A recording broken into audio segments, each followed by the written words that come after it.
Hi, my name is Xiaofeng, and for my project 2, I decided to use 4 images: Earth.png, Moonlight.jpg, stars, and sunset. And originally, my project idea was to combine sunset and moonlight together and blend them together so they are on top of each other, creating this like blue and red contrast. And then I also wanted to add on like something in the middle.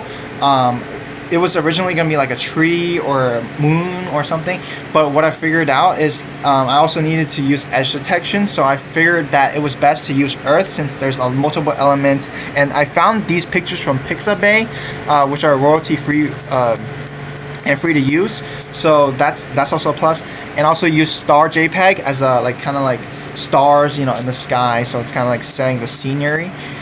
For my problem decomposition, I decided to use a main function that calls every other function in the every single other function in the code that I've written in the project I've written. And I also decided to so I created like small little functions for each of them.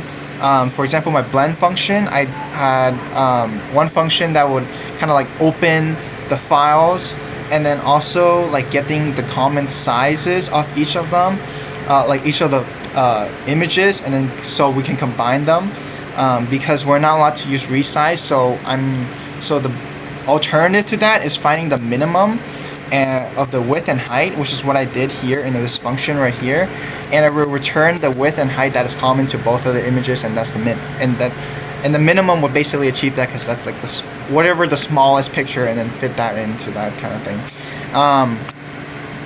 And so what I did with that, given finding the common size, I decided to create a function called blend images, which would basically blend them by basically a factor of a blend factor. So what a blend factor does, well, what in this function does is gets the common size, whatever what I put in here, and it takes in the width and height from that function, and it basically creates a new image that takes the width and the height of that same image, and then creating an RGB value for that. And then for I also created a nested loop in which I iterate through every single pixel and get each of the pixel at each particular image, so image 1 and 2, which is sunset and moonlight, and I would basically convert it into a tuple worth of RGB values, and this basically calculates the blend value, like basically how each of those pixels RGB values will combine together and blend together, and it basically converts that into an integer and then turn it into a tuple, and then I use that tuple to put back into a new image, which creates a brand new image and returns a brand new image. Also for the Earth, I used the scale down image, which is based because the image size was a little bit too small, so I basically kind of like narrowed it down based on the on a scale percentage. So I wanted it to be like 50%, so that's what I did. And I basically I created a variable that takes in like the target of what I want, and it basically takes in the width, and then also the scale value, and also the image, and then the scale percentage.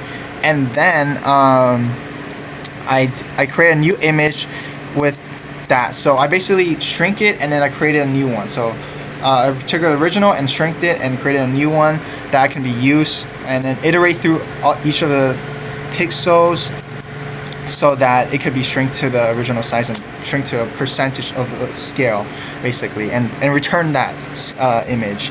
So and also for basic for just edge detection in general, I use this to for the Earths especially, because in order to kind of like fit it in the middle, I needed to scale it down because it would get too big.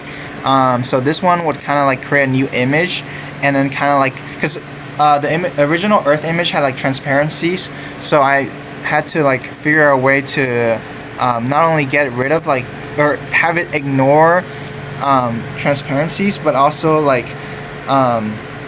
checking if there's any like the intensity, so that way I can like kind of do edge detection and trace out kind of like where things are and then removing them, and then you can see kind of like this transparent or kind of like see-through kind of earth thing, which is, I think it was kind of cool.